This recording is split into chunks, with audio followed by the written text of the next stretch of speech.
নিজের নফসের পরিচয় জানতে পারলেই রবের পরিচয় জানা যায়। রবের পরিচয় আলাদাভাবে কাউকে জানতে বলা হয় নাই, সেটা কোরআনেও নাই, হাদিসেও নাই। বলছে তুমি তোমাকে চেনো, মান আরাফা নাফসাহু ফাকাদ আরাফা রাব্বাহু, তাহলেই খোদারে চিনবা। আর মূল্যায়াতের ভিতরে এটা তো গেল ফকিরের ব্যাপার, যে ফকিরের পীর মাশায়েখ যারা আছে, এই সাধু সন্ন্যাসী এরা এখন এই ফুল সাধন কুম সাধন এগুলার ওরে বাবারে নাকের এক সেদ বন্ধ করে উপরে টানবেন, আরেক সেদ দইরা নিচে ছাড়বেন, এমনি করবেন অমনে করবেন, এইভাবে।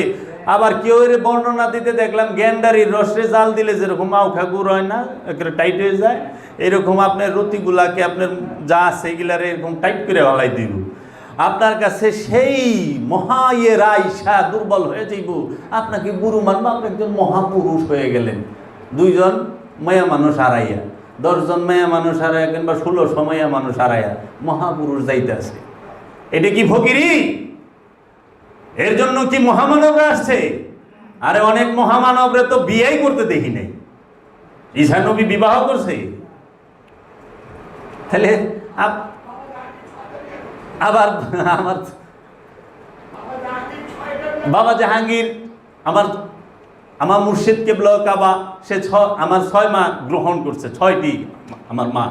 তো কাজেই বড় পীর আব্দুল কাদের জিলানী আলাইহিস সালাতু ওয়াস সালাম, খাজা বাবা, সে তো 92 বছর বয়সে বিয়া করছে মা মাহিনুরকে, তার মুর্শিদে করায় দিছে। রাজপুত্রী ছিল, তার নাম ছিল কৃষ্ণা তেওয়ারি। আগে যখন হিন্দু ছিল, যখনই খাজা বাবার কাছে বায়াত নিছে, খাজা বাবার কাছে আত্মসমর্পণ করছে, খাজা বাবার আয়ত্তে আসছে, তখনই নাম মা মাহিনুর হয়েছে। এই জন্য বাবা জাহাঙ্গীর একটা ওয়াজ করছে যে কলেমা পড়লে তো হিন্দু থেকে মুসলমান হন যায়, জাত পাল্টান যায়, মত পাল্টান যায়, রক্তের গ্রুপ পাল্টান যায়। সারা জীবন দোয়া পড়লে, কলেমা পড়লে যাই পড়েন, ও পজিটিভ রক্ত ও নেগেটিভ হবে? হবে না। তো সারা জীবন তো কৃষ্ণা তেওয়ারি তার বাপেরটা খায়া ওনে থাইকা রক্ত পয়দা করে এই রক্ত দিয়ে শরীর চলবার লইছে। রক্তের গ্রুপ কি পাল্টান যায়নি কলেমা বইরা? মত পাল্টান যায়, পোশাক পাল্টান যায়, লেবাস পাল্টান যায়, ঘর পাল্টান যায়, মন্দির ছিল মসজিদে যাওয়ান যায়, কিন্তু রক্তের গ্রুপ পাল্টান যায় না, খাসিলত পাল্টান যায় না।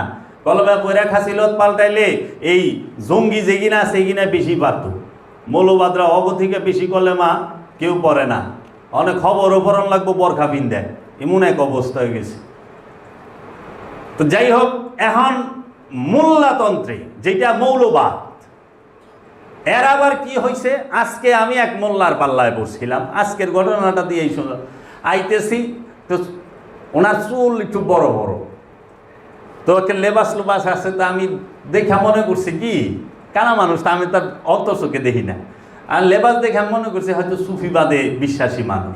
তা আমি জিজ্ঞেস করছি, ভাইজান আপনি কি কোনো ফকিরি লাইনে কোনো অলি আল্লাহর কাছে কি বায়াত আছেন কি না? তো কেন? তা আমি বললাম না, এমনিতেই আমার ইচ্ছা ছিল, আমার কাছে বই ছিল বাবারে, রাস্তায় তো গাড়িতে ফট করে গেতেছি কি কেন মনে হইলো? তা আমি না এমনি, আমি ওই দাঁত কি শুই নাই, ভিতরটা আমার কাইপে গেছে গা। আমি বললাম না এমনিতেই জিজ্ঞেস করলাম। কয় আমার মা বাপ নাই? মা বাপ থাকতে আবার কি এর পি? মা বাপ হলো সবচেয়ে বড় গুরু, যেখানে মা বাপ আছে গুরুর কাছে যায় ঘাস কাটুন নাকি? মা বাপই সবচেয়ে বড় গুরু। আমি বললাম জি, আমি আজকে জানতে পারলাম মা বাপ যে মহাগুরু, সবার বড় গুরু, আপনাকে ধন্যবাদ। তা আমি বললাম আমি আমার মায়ের কইছি, মা আমার এই কোরআন শরীফ পড়া শিখাও, আমার মায় পারে নাই। মানে আমি কইলে তুমি আমার বাপে আমার কোরআন শরীফ পড়া শিখাইছে, হাদিস পড়া শিখাইছে। সাধারণ মানুষের বাপ মায় কি কোরআন হাদিস পড়া শিখায় না? আলেমের কাছে যাওয়ার লাগে, হের মতো একজন মৌলবীর কাছে, তাই ওখানে গুরু ধরলো না? ওখানে তো মহাগুরু হইলো মা বাপ। তো মা বাপের কাছ থেকেই তো আমি পড়াশোনা শিখুন। আমি কোরআন পড়ুম মার কাছে বাপের কাছে, হাদিস পড়ুম মার কাছে বাপের কাছে, নামাজ পড়ুম মার বাপের পিছনে, মসজিদে ইমামের পিছনে যান কে? মা বাপের সামনে রেখে তারপরে সে নামাজ পড়ুন। মহাগুরু, কারণ ইমামকে তো গুরু হিসাবে মানতেছেন মসজিদে, মসজিদকে গুরু হিসাবে মানতেছেন, যে সালাতের জন্য ডাকছে, সালাতের জন্য তো গুরু ডাকে, মসজিদও গুরু, ইমামও গুরু, দুইজনেই গুরু। তাইলে ঘরে তো রইলেন না, স্কুলে পড়বার যান কে? স্কুলে পড়বার যান না? হ্যাঁ। সায়েন্স আর্টস কমার্স নিয়ে পড়েন না? হ্যাঁ। কলেজে পড়েন, ইউনিভার্সিটিতে পড়েন, গ্রাজুয়েশন কমপ্লিট হয়েছে, পরে পিএইচডি করবার লেগে বিলেত যানগা, আমেরিকা যানগা, ফ্রান্সে যানগা, অস্ট্রেলিয়ায় যানগা। কেন? মার কাছে করবেন পিএইচডি, বাপের কাছে পিএইচডি করবেন, বাড়িতে করবেন। সবচেয়ে বড় ইয়ে হলো ল্যাবরেটরি। হজ করবার লেগে দিয়ে মক্কা মদিনায় যানগা, কয় কি সবচেয়ে বড় কাবা হইলো মা? তো মক্কা মদিনায় গেছো কে? কথা ঠিকই কইছে, ওটা আমার বেলায়, নিজের বেলায় না, নিজের বেলায় না। সুদখুরেও সুদখুরে বকা দেয়, কিন্তু ওটা পরের বেলায়। দেখেন সমাজে তো এই জিনিসগুলা বাবা জাহাঙ্গীর তুইলা ধরছে। সত্য বললে কেউ মানবার চায় না। আমরা ইউটিউবে যদি ইচ্ছা করি ভিডিও কাটিং করে এই রতি সাধনের মহামানব্য একজনের রতি সাধনের ইমন সুন্দর ভিডিও বুঝাইতেছে, হ্যার বয়স মাত্র 15, হ্যাঁ আমাদের বিয়েই করে নাই, কিন্তু রতি সাধনের মহা যে মন্ত্রটা সেটা সে বইলা দিতে আছে। রতির সাথে নফসের কোনো সম্পর্ক আছে? আচ্ছা, নফসের সম্পর্ক সামথিং থাকা পারে, কিছু কিছু থাকতে পারে, কিন্তু রুহের কোনো সম্পর্ক আছে রতির সাথে? কিন্তু সাধনাই তো একটা, সেইটা কি? অপবিত্র নফসকে পবিত্র করে মহানূর, জাত নূর, যেই রূপী রব, তাকে এই নফসের উপরে জাগ্রত করা। বাবা জাহাঙ্গীরের সাধনা, মহা সাধন এইটা। আমার কাছে একজন আইসে, কয় কি আপনি তো ভালো জানেন ভাই, আমি রতি সাধনটা কেমনে করুন? আমি তো জীবনে রতি সাধন নাম শুনি নাই। কয় কি কর? হ্যাঁ আছে তো। এইটারে রতি রে গণ করার লাগে, বলে কি করার লাগে? এটা জমার লাগে। এর লেগে আবার বাউল সমাজ যারা আছে, পীর ফকিররা কয় আল্লাহ আমানত দিছে এই রতি। এই রতি হইলে আপনার আমানত। এই আমানত আপনি সংরক্ষণ করে রাখবেন, জমায় রাখবেন। যখন আল্লাহ আমানত ফিরত চাইব, বালতি বইরা ডাইলা দিবেন, আল্লাহ এই যে লইছে আমানত ল, তাই না? আল্লাহ আমানত ফিরত চাইবে। আরে দেহ তো থুইয়া গেলেন বাড়িতে, দেহ থুইয়া গেলেন গুরুস্থানে। আল্লাহ কি গুরুস্থানে থাকে নাকি? আল্লাহ কি কবরের ভিতরে থাকে নাকি? তাহলে আপনি তো থুইয়া গেলেন দেহ কবরের মাটির গর্তের ভিতরে, দেহ থুইয়া গেলেন বাইতে। অনেক সময় যে এনে রতি থাকে, এইটারে কুত্তে টাইনে খায় হালায়। স্বাধীনের সময় খাইছে না মানুষ? পাখিতে খায়, হকুনে খায়, শিয়ালে খায়, হিংস্র জানোয়ারে খায় ফেলায়। তো রতি তো সবাই হিংস্র জানোয়ারেই খায় হালাইল, কি করবেন? আর এই রতি মহাই হয়ে গেল গা। কিন্তু কবরে পিসাবি কইতেছে তিনটা প্রশ্ন করবো, মান রাব্বুকা ওমান দীনুকা ওমান নবিয়ুকা। এইটাও মিথ্যা কথা কয়, আমার নবিয়ুকা না। মা কুনতু তাকুলু হাযার রাজুল, মা কুনতু তাকুলু হাযার রাজুল। তুমি তোমার রাসূল মা কি কুনতু তাকুলু হাযার রাজুল, তুমি এই রাসূলের সম্পর্কে কি ভাবতা, কি কইতা? তো রসুল না চিনলে আপনি কেমনে কইবেন কোনটা আপনার রসুল? এরা কয় তোমার রসুলকে দেখাও। পীর সাহেবরা ওয়াজ করে এমনি, তো রসুলকে দেখাও। রসুলরাই তো চিনলাম না, পীর সাহেবেই যে ওলিয়ে কামেল। বাবা জাহাঙ্গীর বলছে প্রতিটা ওলিয়ে কামেল এক একজন রসুল, রেসালাতের দরজা বন্ধ নয়। তাহলে হেই রসুলে হ্যাঁ নিজেই কইবার লইছে আমি রসুলের হেনে যাব। হ্যাঁ আছে হইল বাংলাদেশে, হ্যাঁ রসুলরে লাগছে সৌদি আরবে, আর আল্লাহরে রাখছে 7 আসমানের উপরে। অথচ কোরআন কইতেছে ওয়া ইউরিদুনা ইউফারিকু বাইনাল্লাহি ওয়া রাসূলি উলাইকা হুমুল কাফিরুনা হাক্কা। ওয়া এবং ইউরিদুনা যারা ইরাদা করে, মনে মনে ইচ্ছা করে, আইয়ুফারিকু ভাগ করার চেষ্টা করে, বাইনাল্লাহি আল্লাহর মধ্যে, ওয়া রাসূলি রসুলের মধ্যে, উলাইকা হুমুল কাফিরুনা হাক্কা তাহারাই হলো 100% কাফির। যারা আল্লাহ এবং আল্লাহ রসুলের মধ্যে ভাগ করে, তফাৎ করে, তারাই হলো 100% কাফির।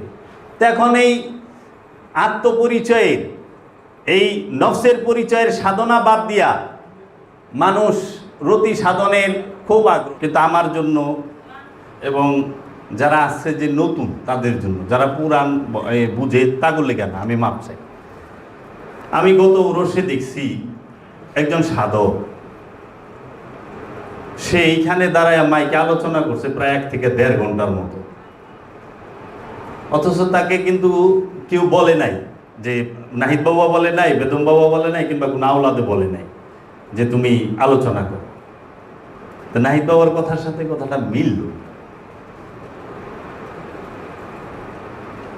যে এই যে এইবার উরসে যারা এখন সাধনা আছে, এখন তারা তো আসছে, দেখি ওইখানে বেশ আলোচনা করতে আছে।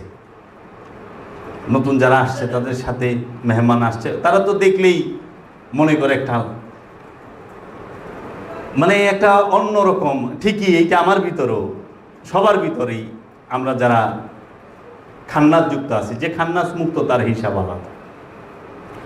তা আমি বাবা জানের বই থেকে, কিতাব থেকে আজকে একটা বিষয় নিয়ে চাইছিলাম না আলোচনা করবা, এটা অন্যদিন, সময় সংক্ষিপ্ত, তারপরও যেহেতু বাবা জানে একটু করছে, আমি জাহাঙ্গীরের কিতাবে বলতেছেন এবং বাবা জাহাঙ্গীরের বয়ানে অসংখ্যবার বলেছেন, আপনারা সবাই শুনেছেন, কোরআনের একটি আয়াত, সেটি হচ্ছে সূরা ফাতিরের 18 নম্বর আয়াত, ওয়ালা তাজিরু ওয়াজিরাতু ইজরা ওয়া উখরা ওয়া ইন তাদু মাশকালাতি ইলা হিমলিহা। ওয়ালা তাজিরু ওয়াজিরাতু ইজরা উখরা ওয়া ইন তাদু মাশকালাতি ইলা হিমলিহা। রব্বুল আলামিন বলতেছেন, রাহমাতাল লিল আলামিন বলতেছেন, আল্লাহর রসুল আমাদেরকে বলতেছেন, এটা আমাদের জন্য, আল্লাহর রসুলের জন্য নয়, আলে মুহাম্মদের জন্য নয়, এই আয়াত আমার মতো পাপীর জন্য। সে কি বলতেছে? ওয়ালা তাজিরু ওয়াজিরাতু ইজরা উখরা ওয়া ইন তাদু মাশকালাতুল ইলা হিমলিহা। অর্থ হচ্ছে, কোন বোঝা বহনকারী অপরের বোঝা বহন করে না, কোন বোঝা বহনকারী অপরের বোঝা বহন করে না। এবং যদি ভারী বোঝা বহনকারী একজন তাহার ভারের দিকে ডাকে, তাহা হইলে কেহই তাহার বোঝা হইতে কিছু বহন করে না। কত সুন্দর বলতাছে, কেহ যদি ভারী বোঝা বহন করে, কেহ যদি ভারী বোঝা বহন করে, তার দিকে ডাকে যে আমার বোঝা থেকে একটু ওজন তুমি নাও, সে তা বহন করতে রাজি নয়। সে হোক নিকটাত্মীয় এবং হোক তার নিকটতম জন, মানে তার সন্তান সন্ততি অথবা তার নিকটাত্মীয়, ভাই বোন, চাচা চাচি, ফুফু ফুফা, খালা খালু, সবাই, কেউ বোঝা, কারো বোঝা কেউ নেবে না। এখন বাবা জাহাঙ্গীর এই আয়াতে প্রশ্ন করতেছেন তিনটা। এই বোঝা বহন করা বলতে কি বোঝানো হয়েছে? প্রশ্ন আসে, বাবা জাহাঙ্গীরের প্রশ্ন, এই বোঝা বহন করা বলতে কি বোঝানো হয়েছে? ইহা কিসের বোঝা? ইহা কি পাপের বোঝা? বাবা জাহাঙ্গীর প্রশ্ন করতেছে, ইহা কিসের বোঝা? ইহা কি পাপের বোঝা? আবার বাবা জাহাঙ্গীর প্রশ্ন করতেছে, পাপ বলতে কি বোঝায়? জাতির বিবেকের সামনে মুসলমান, আমানু এবং মানুষ, জিন, ইনসান, সবার বিবেকের সামনে এই একটা প্রশ্নই যথেষ্ট ধাক্কা দেবার জন্য, কপাট ভেঙে ফেলার জন্য। সেইটা কি? এই পাপ বলতে কি বোঝায়? আমাকে একটু বুঝিয়ে দেবেন। আজ পর্যন্ত যারা নিজেদেরকে ধার্মিক বলে, যারা ধার্মিক, যারা ধর্মান্ধ, যারা ধর্ম নিয়ে ব্যবসা করে, তারাও বুঝে নাই এই পাপ বলতে আসলে কি বোঝা। পাপ আসলে কি? পাপ কিন্তু আমরা কেউ বুঝি না পাপ বলতে কি বোঝা। আমরা মনে করি যে একজন মানুষের সম্পর্কে বাজে কথা কইলে পাপ হয়ে গেল, একজন মানুষের জিনিস লয়ে গেলাম পাপ হয়ে গেল, একজন মানুষের মারধর করলাম পাপ হয়ে গেল, এইরকম বিভিন্ন যে সমসাময়িক ব্যাপারগুলো, এগুলা পাপ। আসলে কি হইল? ছোট, একদম ক্ষুদ্র। ওই যে কয় না, কবিরা গুনাহ সগীরা গুনাহ। সগীরা আর কবিরা, সগীরা কি আর কবিরা কি, এইটাকে জানেন। তাহলে সবচেয়ে বড় ইম্পর্টেন্ট বিষয় হইল এইটা, যে কি কি রকম পাপের বোঝা হইতে পারে তাহা তালিকা দেওয়া হয়নি। আবার বাবাই জিজ্ঞাসা, কি কি রকম পাপের বোঝা হইতে পারে তাহার তালিকা দেওয়া হয়নি। পাপের বোঝার কোনো তালিকা কোরআনুল মাজিদে দেওয়া হয় নাই। পাপ কি সেইটা বলা হয়েছে। জ্যাকের বোঝা অন্যে গ্রহণ করবে না, এই বোঝা বলতে কি বোঝা? বোঝা কাকে বলে? বোঝা দুই প্রকার। বোঝা দুই প্রকার বাবা জাহাঙ্গীর বলতেছে, বোঝা দুই প্রকার। একটি পাপের বোঝা আর একটা প্রেমের বোঝা। একটা পাপের বোঝা, একটা প্রেমের বোঝা। এখন প্রশ্ন আসে দুইটা, এই পাপের বোঝা বলতে কি বোঝায় আর প্রেমের বোঝা বলতে কি বোঝায়?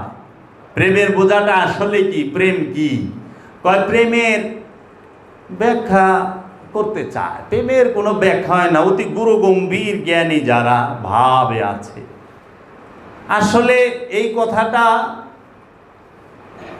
তার উপলব্ধির ব্যাপার। বাবা জাহাঙ্গীর বলছে, যে যতটুকু উপলব্ধি করবে সে ততটুকুই বলতে পারবে। আমি প্রেম বলতে কি বোঝায় সেটা শেষে বলে দেবো বাবা জাহাঙ্গীরের কিতাব থেকে, আমার মন গড়া কোনো কথা না। এই পাপের বোঝা কি? যে একের বোঝা অন্য বহন করবে না, সেই পাপের একমাত্র বোঝাটাই হচ্ছে আমিত্ব, কামনা। কামনা, আমার ভেতরে যে কামনা আছে, আমার নফস যে কামনা মধ্যে ডুবে আছে, সেই কামনাটাই হচ্ছে সবচেয়ে বড় পাপের বোঝা। এই খান্নাস রূপী শয়তান, আরবিতে যাকে শয়তান বলা হয়, আরবিতে যাকে খান্নাস বলা হয়, আরবিতে যাকে মারদুদ বলা হয়, হিব্রুতে যাকে ইবলিশ বলা হয়, এই ইবলিশ, খান্নাস, মারদুদ, শয়তান এবং খাবিশ, এই এক শয়তানের এই পাঁচটা রূপ মিলাইয়া যে বোঝাটা অনেক ভারী বোঝা, সেই বোঝাটা আমরা সবাই বহন করে চলছি। এবং এই পাপের বোঝা যখনই আমার নিকট আত্মীয়ের কাছে বলা হয়, নিকটের লোকজনদেরকে বলা হয়, একটু নাও না, অল্প সময়ের জন্য, কিংবা কিছু নাও, নেব না। কিন্তু আমার কাছে যদি সম্পদের বোঝা থাকে, আমার কাছে যদি কোটি কোটি টাকা, হাজার কোটি টাকার বোঝা থাকে, সেই হাজার কোটি টাকার বোঝাটা সবাই নিতে চায়। আমার সন্তান নিতে চায়, আমার স্ত্রী নিতে চায়, আমার পাড়া প্রতিবাসী সবাই নিতে চায়, নিকট আত্মীয় সবাই নিতে চায়। কিন্তু এই আমিত্বের বোঝা, পাপের বোঝাটা কেউ নিতে চায় না।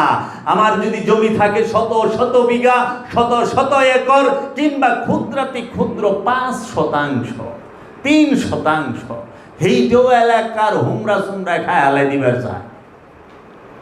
যদি দেখে কেউ নাই ওয়ারিস, গরিব গরিব আছে, বাড়িটা দখল করে ল, ও কি কইব? এই জমির বোঝাটা, সম্পদের বোঝাটাও সবাই নিতে চায়। আচ্ছা, আমি যদি খুব রূপসী হই, আমি যদি খুব রূপবান হই, এই বোঝাটাও নিবার চায়। সবাই তো চায় সুন্দর বিয়া করবা। কোন মেয়ে চায় জামাইটা হালা কুখার মতো, চেঙ্গিস খার মতো? সবাই তো চায় সাহেব আলী খানু, সবাই চায় সালমান খানু, কিন্তু হালাকু খায় আবরে। আবার কোন ছেলে চায় যে হ্যাঁ বউটা অসুন্দর? হ্যাঁ তো চায় মাধুরী দীক্ষিতের মতো, ঐশ্বরিয়ার মতো। পরে দেহে ভূতের কপালে পেট নিয়ে আয়া বসে। রূপের বোঝাটাও সবাই নিবার চায়, নিজের দিকে না চান। আমি অসুন্দর, তাতে কি? সে বিয়া তো সুন্দর করছি, দেহ আমার বউ, আমার জামাই, আতি ছাড়ে না অনুষ্ঠানে গেলে, দেখাইবার লইছে। এইটাও একটা সূক্ষ্ম অহংকার। বাবা যান, আমি ক্ষমা বাবা, আমি খেয়াল করি। তো এই পাপের বোঝা কেউ বহন করতে চাই না। এখন এই পাপের বোঝাটা কি? আমি সারা জীবন সুদ খাইছি, যে মানুষটা সারা জীবন সুদ খাইছে, সুদখোরকে কি বলা হয়েছে? জাহান্নামের কিরা ঘৃণা করে। কোরআন বলতেছে, কোরআন এটা হাদিস না, এজমা কিয়াস না, আল কোরআন, যে সুদখোরকে জাহান্নামের কীটও ঘৃণা করে। সেই সুদ খাইয়া যে পাপ করছি, এই সুদের টাকাটা সবাই নিব, আমার সন্তানে নিব, আমার পরিবার নিব, লাভের টাকাটা যে বাড়ি গাড়ি করছি, যে জায়গা জমি কিনছি সব নিব, কিন্তু সুদ খাওয়ার পাপটা কেউ নিব না। পাপ কেউই নিবে বাক কইরা? কেউ নেয় না, কিন্তু সুদের টাকাটা নিব, সুদের বাড়ি ঘরটা নিব। তারপরে যায়া ঘুষের টাকা, ঘুষের সম্পদ সবাই নিব, কিন্তু ঘুষ খায়া যে পাপ করছি, এই পাপের বোঝা কে নিব? এখন ঘুষ খাওয়া ছাইরা দিছি ভাই, এটা সবচেয়ে বড় মিছা কথা, সবচেয়ে বড় মিছা কথা। কয় ভাই সুদ খাওয়া ছাইরা দিছি, সুদ খাওয়া ছাড়ছেন, আরেকটা শুরু করছেন, হয়তো সুদ খাওয়া ছাড়ছেন কিন্তু বাটপারি শুরু করে দিয়েছেন, না জোর জুলুম শুরু করছেন। সুদ তখনই ছাড়তে পারবে, ঘুষ তখনই ছাড়তে পারবে, অহংকার তখনই ছাড়তে পারবে, যখন একজন আল্লাহর কামেল ওলির রহমতে দয়া তার নফস থেকে খান্নাস রূপী শয়তানকে সে মুসলমান করে দিব অথবা তারায়া দিব, তখন যায়া পাপ শেষ। এর আগে সবাই পাপে করেন না, পাপে ডুইবা আছেন। পাপে আমরা ডুইবা রইছি, আমরা পাপ করি না, কারণ খান্নাসের অবস্থানই হচ্ছে পাপ। আর সুদখোরকে সারা কোরআনে কোথাও ইমানদারি তো কয় নাই, মুসলমান তো অনেক বড় ব্যাপার, ইমানদারি বলে নাই। ঘুষখোরকে যদি কেউ থাকে পৃথিবীর বুকে কোনো আলেম যে দেখাইতে পারবো সুদখোরকে কোরআন বলেছে আমানু ইমানদার, সারা জীবন তার গোলামি করুন, সারা জীবন। ঘুষখোরকে ইমানদার বলা হয়েছে না, অহংকারীকে ইমানদার বলা হয়েছে না, সুগলখোরকে ইমানদার বলা হয়েছে না, কৃপণকে।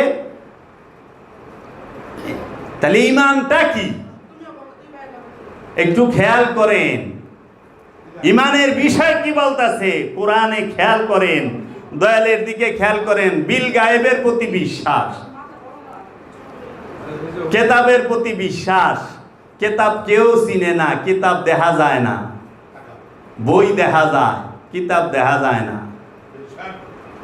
বই দেখা যায়, কিতাব দেখা যায় না। বই পড়ন যায়, কিতাব পড়ন যায় না। কিতাব পাঠ করা আর পড়া, আচ্ছা, বই দেখা যায়, কিতাব দেখা যায় না।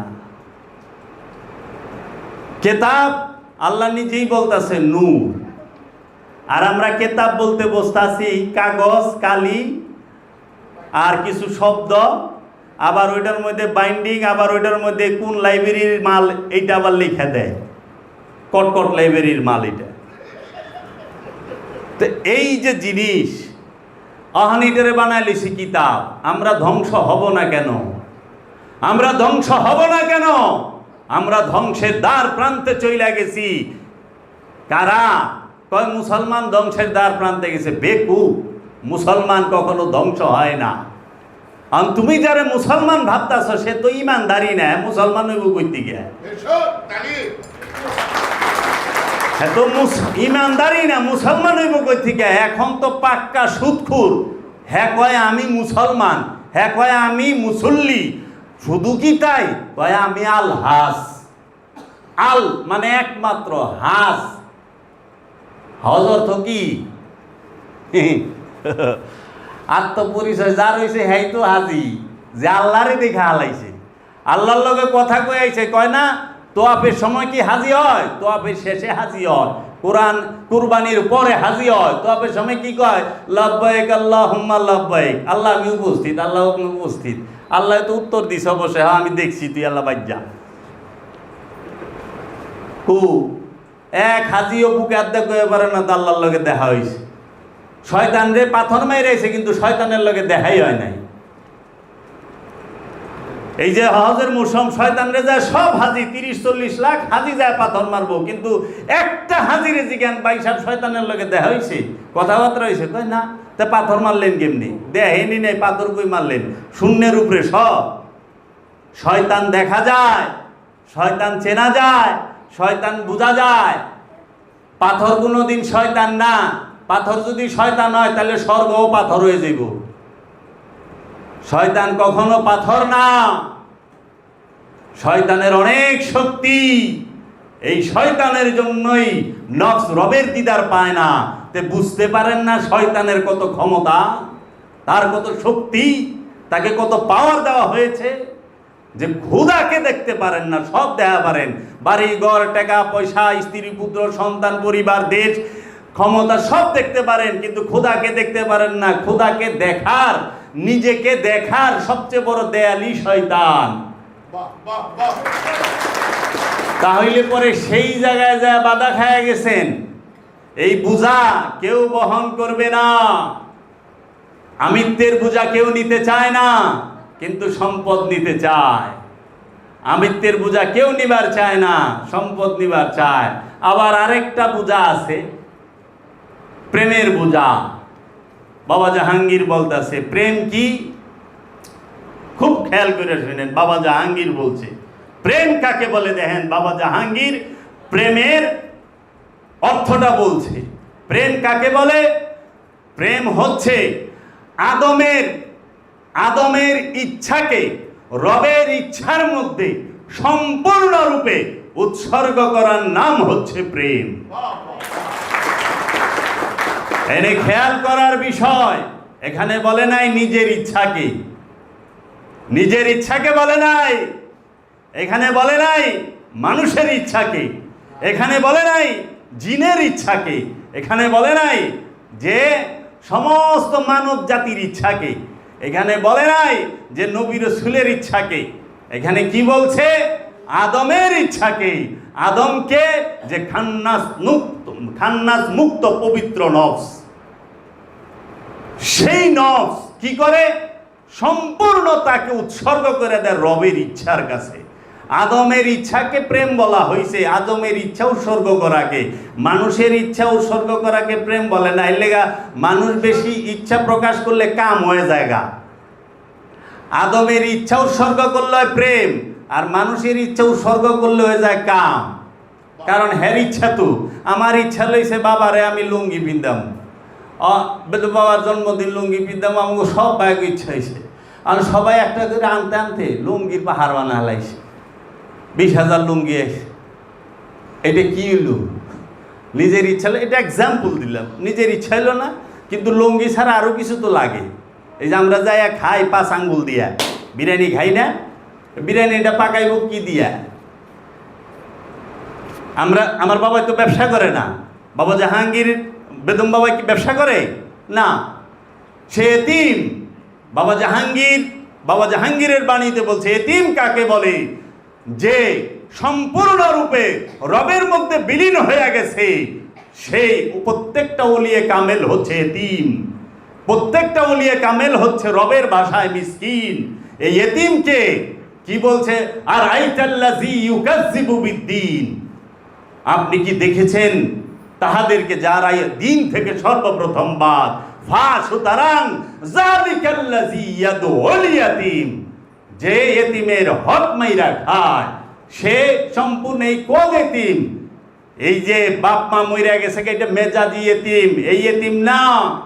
ওই এতিম হচ্ছে আল্লাহর হাবিব নিজেই, আল্লাহর ওলিরা নিজেই। আর কখন এই আয়াতটা নাজিল হইল? যখন মহানবীকে কোন পরিপ্রেক্ষিতে? যখন মহানবীকে কাবা থেকে লুরায়া, কাবা থেকে অত্যাচার কইরা মদিনায় পাঠায় দেওয়া হইল। তখন কি মহানবীর বাড়িঘর মহানবী দখলে ছিল, না কাফেরেরা দখল ছিল? কেউ গবেষণা করছে আজ পর্যন্ত? কোনো মৌলবী, কোনো মুফতি, কোনো মুহাদ্দিস কেউ কই সাইজ পর্যন্ত যে মহানবী যে মক্কা ছাইরা মদিনাতে হিজরত কইরা মদিনায় চলে গেল, মদিনায় বসতি করলো, মহানবীর যে বাপদাদার ভিটা, যে ঘর বাড়ি, এই সমস্ত ঘর বাড়িগুলা কি মহানবীর দখলে ছিল, অক্ষত ছিল না কাফেরেরা দখল করে লইছিল? এর লেগা কয় আড়াইতাল্লাজি, তাদেরকে কি দেখছেন যারা দিন থেকেই বাদ, যারা এতিমের হক মাইরা খায়? আল্লাহর ওলিদের সম্পদ মাইরা খাইলে সে দিন থেকেই বাদ, দিনেই থাকে না। মানুষের কথা কয় নাই, এতিমের কথা বলা হয়েছে। এই এতিমকে লালন করতে হয়, পালন করতে হয়। তুমি যদি এতিমকে পালো, এতিম আরেক এতিম বানাইব। এতিমে এতিম বানায়, আর ওখানে মেজাজিতে ক্যাডাররা এতিম বানায় দেয়, মস্তানরা বানায় দেয়, ওই পাতি নেতারা ঠুসটাট গুলি মাইরে এতিম বানায়। এতিম এত সস্তা না, মিসকিন এত সস্তা না। ওখানে ফকির শব্দটারে ভুল ব্যাখ্যা করে। ফকির আরবি শব্দ, মৌলা আলীর এক টাইটেল হচ্ছে ইমামুল ফকরা, সমস্ত ফকিরদের ইমাম, ইমামুল ফকরা মৌলা আলী আলাইহিস সালাতু ওয়াস সালাম। ফকির কাকে বলে আর ভিখারি কারে কয়? ভিখারি আর ফকিরের মধ্যে, ফকির আর ভিখারির অর্থ এক না। ভিখারি তাকে বলে দুনিয়া যারে লাত্তি মাইরা, দুনিয়া যারে লাত্তি মারছে হ্যাঁ হইল ভিখারি। আর ফকির তারে কয় যে দুনিয়ারে লাত্তি মারছে সে হইল ফকির, সে হইল ফকির। এই ফকিরের গোলামি করতে হয়, ভিখারির না। ভিখারি হও না, ফকির হও। ফকির হওয়ার চেষ্টা করো, ফকিরের গোলামি করো। তাহলে এই বোঝা কেউ নিতে চায় না, প্রেমের বোঝাও কেউ নিবার চায় না, পাপের বোঝাও নিবার চায় না, খালি সম্পদ নিবার চায়। ওলি আল্লাহর ত্যাগ কেউ নিবার চায় না, কেরামতি দেখাইবার চায়, খালি কেরামতি নিবার চায় না। ভুল কইলাম। আমি কখনোই সাধনা করে গোলাম হইতে চাই না, আমি সাধনা করে নিজেই পীর হয়ে গেছি। সাধনা আমার করতে হবে গোলাম হওয়ার জন্য। আমি সাধনা করে পীর হইছি এমন একটা মানুষ দেখান, এখানে হাত তুলেন যে আপনি সাধনা কইরা আপনার মনে প্রাণে ইচ্ছা যে আমি গোলাম হমু, গোলাম হওয়ার জন্য আমি সাধনা করি।